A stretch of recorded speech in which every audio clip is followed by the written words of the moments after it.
고린도전서 15장은 부활장이에요. 부활장. 여러분들이 부활에 대해서 궁금하면 성경 찾지 말고 부활에 대해서 궁금하면 이제 고린도전서 15장을 쭉 읽어보면 전부 다 부활에 대해서만 기록을 해놨어요. 우리가 이제 고린도전서 12장을 은사장이라 그래요. 거기에 은사에 대해서 쭉 기록을 해놨고 또 13장은 사랑장이라 그래요. 사랑은 뭐 영원하다. 믿음, 소망, 사랑 가운데 사랑이 제일이라. 사랑장. 그리고 14장은 방언장이에요. 방언장. 14장을 방언에 대해서만 쭉 기록하고 있어요. 그리고 나서 15장에서 부활에 대해서. 오늘 설교 제목 보지 말고 아는 분 손 들어봐요. 한 분도 없어요? 따라합시다. 개신교의 자부심. 왜 기독교의 자부심 그러지 않고 개신교의 자부심 그랬을까? 이 세상에는 수많은 종교가 있어요. 뭐 6만 가지가 된다 그래요. 종교가 6만 가지 정도가 된다 그래요. 그런데 그 수많은 종교가 다 추구하는 것이 비슷비슷합니다. 뭐 하자? 착하게 살자. 좋은 일 하자. 그리고 어디 가자? 좋은 데 가자. 천국, 그 사람들은 천국 얘기 안 해요. 그냥 좋은 데 가자 그래요. 뭐 불교에서는 극락이라고 그러는데 극락 실체도 없고, 그런데 이제 극락을 가자고 그러는데 또 유래 사상을 믿잖아요. 그러면 굳이 극락 갈 필요 없이 그냥 바로 유래하니까 사람으로 났다가 다시 사람으로 태어나면 되지. 극락이 뭔 필요가 있어요. 그러니까 이런 모순 덩어리가 많이 있는 거예요. 그런데 이제 기독교 그러면 그래도 우리나라에서는 대부분의 사람들이 개신교를 이렇게 떠올려요. 그런데 신학적으로 기독교 그러면 천주교와 개신교가 포함을 기독교라 그래. 그러니까 천주교는 구교라 그러기도 하고 캐톨릭이라 그러기도 하는데 그 천주교를 포함해서 기독교라고 그러기 때문에 저는 기독교라는 용어를 잘 쓰지 않아요. 개신교라는 용어를 써요. 그러면 개신교는 뭐냐? 이제 천주교가 쭉 왔잖아요. 교황을 통해서 쭉 오다가 1517년에 마틴 루터가 종교개혁을 완성시켜요.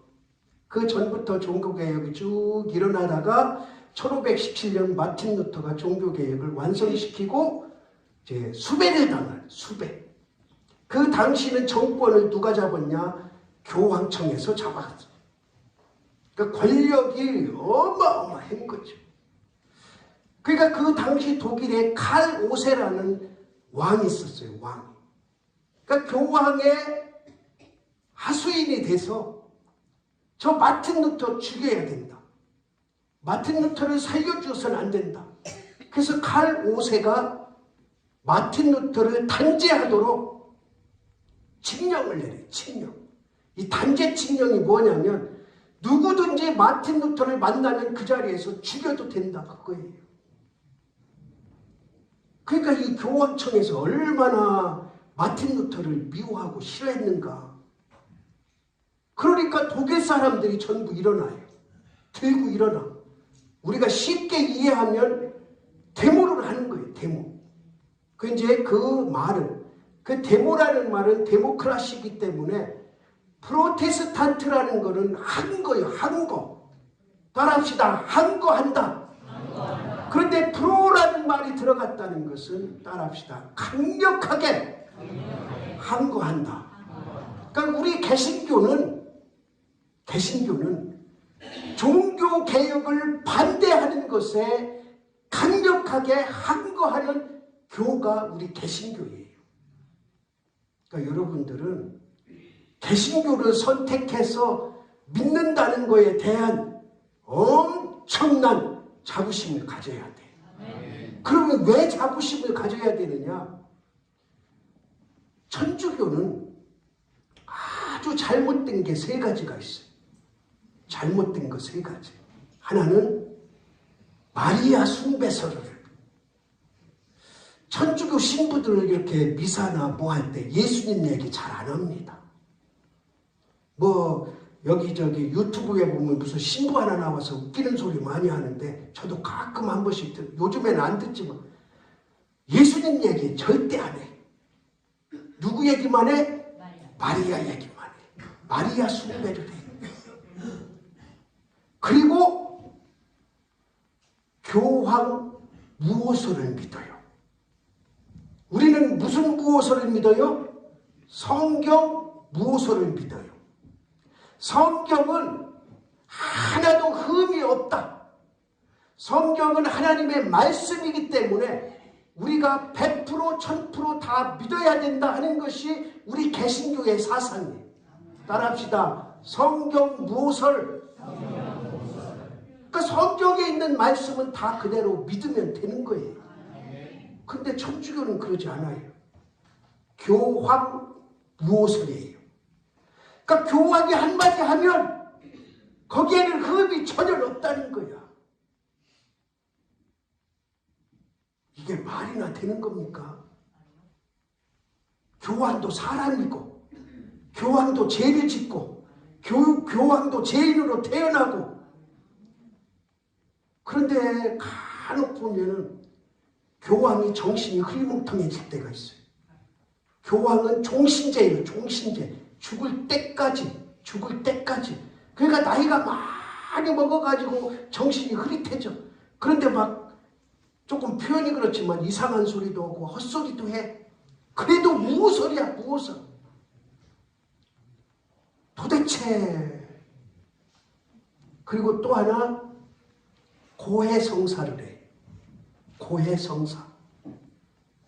천주교는 신부가 여기 앉아있으면 칼을 하나 막아놓고 이쪽에 와서 죄를 고백해야 돼. 내가 예수님의 십자가 보혈의 피로 직접 고해성사할 수 없어요.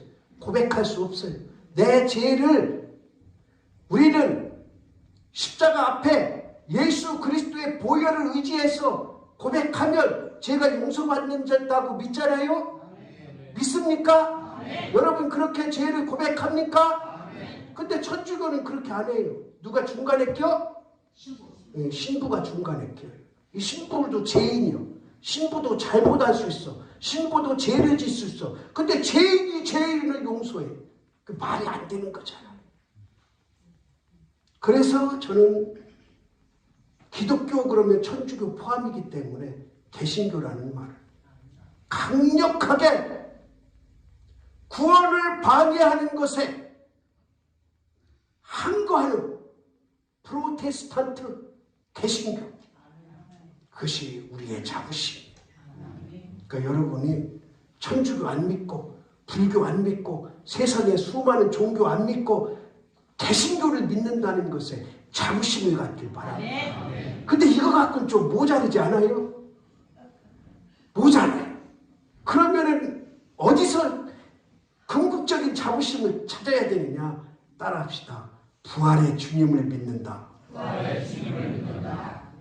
이제 고린도전서 15장을 쭉 읽다 보면 따라합시다. 부활의 첫 열매가 되셨다. 그러니까 예수님께서 죽으셨다가 왜 죽으셨어요?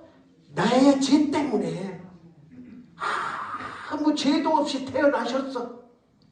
죄도 없이 살다가 누구 죄 때문에? 내 죄 때문에. 나 죄 때문에 십자가에서 죽으셨어. 그러고 끝났다면 개신교는 없죠. 예수교는 없죠. 그런데 다시 살아나셨어. 다시 살아나셨어. 세상의 종교 가운데 부활을 믿는 종교도 있어요. 그런데 실체는 없어. 그냥 추상적으로 믿자만 하지 실체가 없어. 실체가. 그런데 예수님이 다시 살아나신 것은 성경에만 7번 말씀하고 있어요. 누구에게 보여주시고 누구에게 보여주시고 누구에게 보여주시고 누구에게 보여주시고 끝까지 그냥 누구에게 보여주시고 누구에게 보여주시고 7번을 보여주시고 그리고 오늘 결정적으로 500여 명이 동시에 보는데 부활의 몸을 보여주셨다.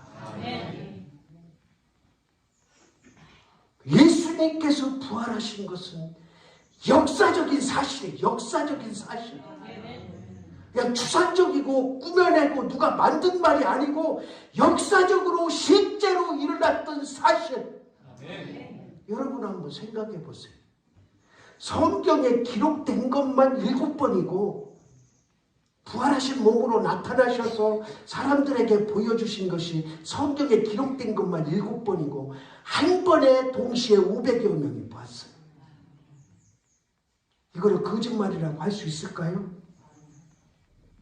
동시에 500명이 봤는데 그냥 한두 명이 보고 사도가 보고 그랬다면 거짓말이라고 할 수 있어요. 근데 예수님께서도 평소에 나 다시 살아난다. 나 3일 만에 살아난다. 그러니까 이 로마 병사들이 돈을 주고 굳게 지키라고 그래. 야, 저 예수가 평소에 3일 만에 살아난다고 했는데 어디 한번 살아나 보자 그러고 큰 돌을 갖다가 막아놓고 거기 병사들을 지키도록 해. 그런데도 살아나셨어.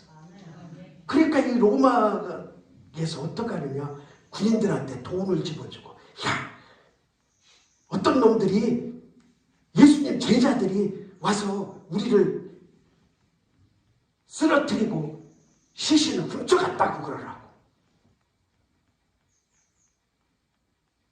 그 잠시는 속을 수 있겠죠. 잠시. 근데 부활하신 몸을 동시에 500명한테 보여준 거를 어떻게 속일 수 있겠냐고. 그 당시는 정확한 인구는 알 수 없지만 10억 명이 넘지 않았어요. 10억 명이 뭐예요? 2000년 전에 인구가 몇천만 명 됐겠죠. 이 지구상의 인구가. 그런데 그 중에 500명이 봤다는 것은 어떻게 보면 이스라엘 백성들이 거의 다 봤다고 볼 수 있어요. 왜 그러냐? 그날이 오순절 날이거든. 6월절 마지막 날. 그러니까 이스라엘 백성들이 다 어디로 모였어? 예루살렘 성전으로 모였지. 예루살렘 성 안으로 다 모였지. 지금도 성지순례 가면 예수님이 부활해서 승천하신 그 발자국이 있어요. 발자국. 거기서 승천하실 때 모든 이스라엘 성 안에, 예루살렘 성 안에 왔던 사람들이 다 봤다면, 500여 명이 봤다면 이스라엘 백성 거의 다 봤다고 보는 거예요. 그러면 지금 인구로 따지면 50만 명이 동시에 본 거나 마찬가지. 여러분, 50만여 명이 동시에 본 거를 거짓말이라고 할 수 없잖아요. 그러니까 우리는 따라합시다. 예수님께서 죄가 없이 성령으로 태어나신 것도 역사적 사실이요. 너무 길어요. 다시.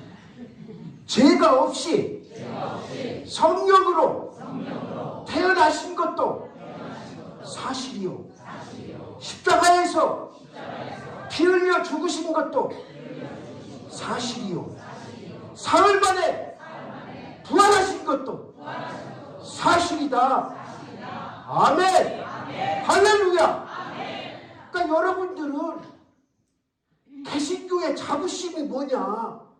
실체적인 부활을 믿는 것, 이거 얼마나 자부심이냐고요. 그러니까 어디 가서 기죽을 필요 없어요. 못 배웠다고, 돈 없다고, 못났다고 기죽을 필요 없다니까. 왜? 나의 아버지 하나님이 계시잖아요. 부활의 주님이 나에게 주님이잖아요. 그러면 예수님께서는 십자가에 죽으시지도 않고 부활하지 않으셔도 우리를 다 구원하실 수 있어요. 그런데 왜 죽으시고 부활을 하셨나? 고린도전서 15장에서 아까도 말씀드린 대로 부활의 첫 열매가 되신 이유는 그 첫 열매가 있다는 것은 다음에 또 열매가 있다 없다? 있다. 요즘에도 그러는지 모르겠는데 제가 어렸을 때는 이제 과실나무를 심어요. 과실나무. 요즘에는 2, 3년이면 과실 열리는데 그 당시에는 보통 뭐 5년, 7년, 10년 지나야 이제 과실이 열려. 그럼 첫 해는 보통 이제 뭐 과실나무 해봐야 밤나무, 감나무인데 그 이제 열잖아요. 그러면 다 털어내버려요. 그래서 우리가 이제 이거 주워 먹으려고 하면 막 혼내요. 못 주워 먹게. 그래서 왜 그런가 그랬더니 첫 열매는 다 땅에 놔야 그것이 거름이 돼서 거름되면 얼마나 되겠어요. 그런데 그것도 이제 미신 중에 하나겠지. 그러면 그게 이제 그대로 썩어서 들어가야 이 나무가 다음에부터 과실을 많이 준다 그거예요. 이 동네는 안 그랬나 보네. 당진은 그랬어. 그러니까 그 첫 열매를 못 먹게 하고 그 나무한테 도로 주는 거예요. 그러니까 첫 열매가 있다는 것은 다음 열매가 있다 없다? 있다. 그러면은 예수님께서 부활의 첫 열매가 되셨다는 것은 예수님이 다음에 또 이세를 또 해서 또 그러신다는 게 아니고 예수 그리스도를 구세주로 믿는 자들은 예수님이 부활하신 그 모습 그대로 우리도 부활할 수 있다는 확신을 주시기 위해서 첫 열매가 되신 거예요. 그러니까 우리 개신교의 자부심은 하나님을 아버지라 부르지, 예수님을 나의 구세주로 부르지, 예수님이 부활하신 그대로 나도 다시 부활할 수 있지. 그리고 천국 가는 거예요. 우리 몸은 영, 혼, 육으로 돼 있어요. 예전에 신학은 영육으로 돼 있다고 그렇게 가르쳤는데 히브리서에 분명히 영, 혼, 육이 있어요. 근데 혼이 뭐냐? 세상 사람들은 이 혼이 사람이 죽으면 귀신 돼가지고 혼이 구천을 떠돈다 그렇게 생각을 해요. 천만의 만만의 말씀이에요. 이 혼은 정신이에요. 정신. 성경에서 말하는 혼은 구천에 떠돌아다니는 혼이 아니고 정신. 우리 정신이 맑으냐 깨끗하냐 하는 그 정신. 오직 인간에게만 영이 있습니다. 영. 짐승은 영이 없어요. 창세기에 보면 사람하고 짐승하고 똑같이 흙으로 빚어서 만들어. 그러니까 사람도 죽으면 흙으로 돌아가고 짐승도 죽으면 흙으로 돌아가. 여기까지는 똑같아. 그런데 사람에게만 뭐가 있다? 영이 있어. 영. 그래서 우리가 이제 생명을 다해서 목숨이 끊어지잖아요. 그러면 육신은 그대로 있어. 그러면 이 영이 어디 가냐? 하나님 나라로 가는 거야. 이제 끝난 거지. 천국 차지한 거지. 그러면은 하나님을, 예수 그리스도를 나의 구세주로 믿지 않은 사람은 어떻게 됐냐? 그 영이 어디로 가? 지옥으로 가는 거야. 죽는 순간, 목숨 끊어지는 순간 영이 천국이냐 지옥으로 가. 그리고 나서 예수님이 다시 재림하실 때 우리 몸이 부활하는 거야. 내가 살아있을 때 예수님이 오시면 어떡하느냐? 죽은 자들이 먼저 일어나. 그래서 죽은 자가 복된 거야. 그렇다고 빨리 죽을 필요는 없어. 그러니까 죽은 자가 복된 거지. 왜? 예수님이 재림하실 때 먼저 일어나서 그들은 천국으로 부활한 몸으로 그 영과 하나 돼서 하나님 앞에서 찬양하는 거예요. 그러니까 우리는 예수님이 내려오시는 중간에 부활한 변화된 몸으로 여기서 딱 만나. 이거를 휴거라 그래요. 휴거. 이장님이가 이 휴거를 잘못 가르쳐 놓아서 우리는 휴거가 이상한 거로 생각하는데 절대 이상한 게 아니에요. 예수님이 우리가 살아있을 때 예수님이 다시 심판주로 오시면 예수 그리스도를 구세주로 믿던 사람들은 공중에서 예수님과 만나서 변화된 몸으로 만나서 같이 어디로 간다고요? 천국으로 가요. 예수님이 예비한 처소로 가는 거예요. 그리고 이제 천국 입구에서 상급을 받아. 상급. 여러분, 제일 제일 좋은 상급은 전도하는 상급이에요. 전도하는 상급을 순교의 상급하고 견주어서 말을 해. 우리 순교할 수 없잖아요. 순교할 각오 돼 있어요? 아멘 안 하는 거 보니까 안 돼 있어. 나는 순교할 각오 돼 있어요. 나는 순교하고 싶어. 그렇다고 억지로 되는 게 아니야. 그런데 우리는 순교할 수 없으니까 순교에 버금가는 상급이 뭐냐? 전도예요, 전도. 그러니까 우리가 천국에서 면류관을 받으려면 전도 많이 해요. 제가 마무리하겠습니다. 우리 개신교는 정말 정말 귀한 종교라고 하면 안 되고 믿음의 대상이에요. 다른 종교하고 비교하면 안 돼. 그냥 유일한 우리 개신교야. 왜? 유일하게 부활을 실체적으로 보여주는 믿음의 교니까. 여러분들 이 개신교를 믿는 이 자부심이 천국 갈 때까지 충만하기를 주님의 이름으로 축원합니다.